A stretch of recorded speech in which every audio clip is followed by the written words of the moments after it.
నమస్తే అండి, నేను మీ అశ్విని. మరి అమ్మవారు మనకి విజయవాడ కనకదుర్గమ్మవారు నవరాత్రుల్లో ఏ అలంకరణల్లో దర్శనమిస్తారు, అదేవిధంగా శ్రీశైలం మల్లికార్జున సమేత బ్రహ్మరాంబికాదేవి ఏ అలంకరణలో దర్శనమిస్తారు, తేదీలేంటి, సమయాలేంటి, పూజా సమయాలేంటి, మరి ఇలాంటివన్నీ కూడా ఇప్పుడు చూద్దామండి. నవరాత్రుల్లో 6వ రోజు విజయవాడలో కనకదుర్గమ్మ అమ్మవారు శ్రీ మహాలక్ష్మి అవతారంలో భక్తులకు దర్శనమిస్తారండి. మరి నవదుర్గల్లో అయితే అమ్మవారు కాత్యాయని మాతగా దర్శనమిస్తారు. దసరా శరన్నవరాత్రుల మహోత్సవంలో భాగంగా 6వ రోజు అంటే ఆశ్వయుజ శుద్ధ షష్ఠి నాడు అమ్మవారు 2 చేతులతో కమలాలను ధరించి అభయ వరద హస్త ముద్రలను ప్రదర్శిస్తూ గజరాజు సేవిస్తుండగా శ్రీమన్ మహాలక్ష్మి రూపంలో దర్శనమిస్తుంది.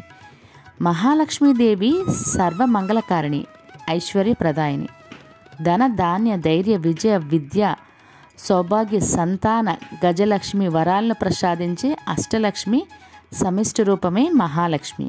మహాలక్ష్మి మహాసరస్వతి అనే రూపాలను ధరించి దుష్ట రాక్షస సంహారాన్ని చేశారు. 3 శక్తుల్లో ఒక శక్తి అయిన మహాలక్ష్మి అమితమైన పరాక్రమాన్ని చూపించి హలుడు అనే రాక్షసుని సంహరించింది. ఈ దేవిని ఉపాసిస్తే ఫలితాలు శీఘ్రంగా కలుగుతాయని పురాణాలు చెబుతున్నాయి. యాదేవి సర్వభూతేషు లక్ష్మీ రూపేణ సంస్థిత అంటే జీవుల్లో ఉండే లక్ష్మీ స్వరూపము దుర్గాదేవి అని చండీ స్తుతి చెబుతుంది. కనుక శరన్నవరాత్రుల్లో మహాలక్ష్మీదేవిని పూజిస్తే సర్వమంగళ మాంగళ్యాలు కలుగుతాయి.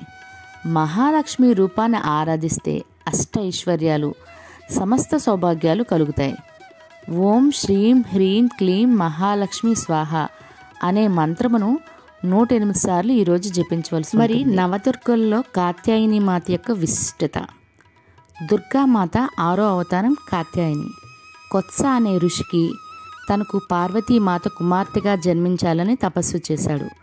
అతనికి కూతురుగా జన్మించింది కనుకనే కాత్యాయని అనే పేరు వచ్చింది. మహిషాసుని వధించడానికి బ్రహ్మ విష్ణు మహేశ్వరులు తమ తేజస్సులో అంశతో ఒక దేవిని సృష్టించారు. మొట్టమొదటి ఈ కాత్యాయని మహర్షి పూజిస్తారు. ఈమె ఆశ్వయుజ శుక్లపక్ష సప్తమి, అష్టమి, నవమి తిథుల్లో పూజలు అందుకుని విజయదశమి నాడు మహిషాసుని వధిస్తుంది. ఇది కాత్యాయని మాత యొక్క విశిష్టత అండి. మరి ఇప్పుడు పూజా సమయాలు, అలంకరణలు చూద్దాం. శ్రీ పోలేరమ్మ తల్లి జ్యోతిష్యాలయం అండి. జాతకం చెప్పబడుతుంది. గురూజీ రఘురామరాజు గారు. ఎలాంటి సమస్యలకైనా ఫోన్ ద్వారా జ్యోతిష్యం చెప్పబడును.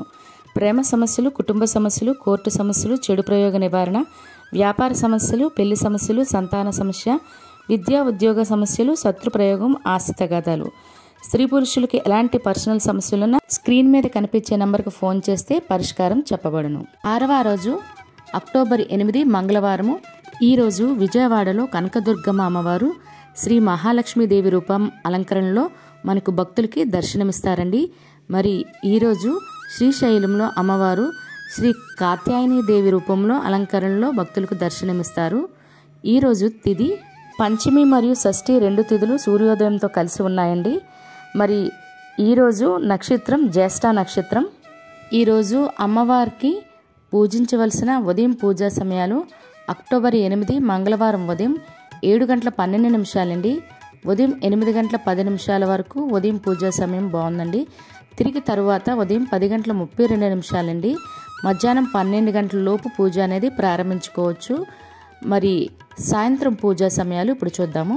ఈరోజు సాయంత్రం అమ్మవారిని 5:59 అండి. రాత్రి 7:42 మధ్య సమయంలో పూజ అనేది ప్రారంభించుకొని పూజించుకోవాల్సి ఉంటుంది.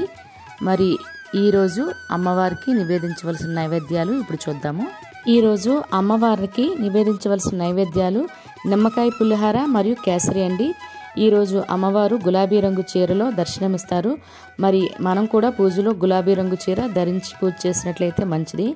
మరి అదేవిధంగా అమ్మవారిని పూజించవలసిన పూలు తామర పూలు, గులాబీ పూలు ఇవి అండి. మరి అమ్మవారిని ఈరోజు జపించవలసిన శ్లోకం చూద్దాము. శ్లోకం చంద్రహసో జ్వాలాకర శార్దూల వరవాహన కాత్యాయని శుభం దా ద్యాదేవి దానవ జ్ఞాతిని అనే శ్లోకాన్ని 11 లేదా 21 సార్లు జపించవలసి ఉంటుందండి. ఇది జపించడం రాని వాళ్ళు ఓం శ్రీ కాత్యాయని నమః అనే మంత్రాన్ని జపించుకుంటూ కుంకుమ పూజ అనేది చేసుకోవాల్సి ఉంటుందండి. ఈరోజు మహాలక్ష్మి అష్టోత్తర శతనామావళి మనం వింటే కూడా చాలా మంచిది. అదేవిధంగా ఈరోజు పసుపు కొమ్ములు కానీ లేదా చిట్టి గవ్వలు కానీ లేదా గాజులు, చిట్టి గాజులు ఉంటాయి కదండి, వాటితో కానీ అమ్మవారిని పూజించుకున్నట్లయితే చాలా మంచిది అండి ఈరోజు. అదేవిధంగా ప్రత్యేకించి ఈరోజు మనం సువాసినికి తాంబూలం కూడా ఇచ్చుకున్నట్లయితే మంచిది. మరియు అమ్మవారికి కూడా ప్రతిరోజు తాంబూలం అనేది ఎలాగ పెట్టాలండి, ఈరోజు ప్రత్యేకించి సువాసినికి ఈరోజు తాంబూలం ఇచ్చుకున్నట్లయితే మంచిది. ఈరోజు కాత్యాయని అమ్మవారు శ్రీశైలంలో మనకు హంస వాహనంపై ఈరోజు ఊరేగింపు అనేది జరుగుతుందండి.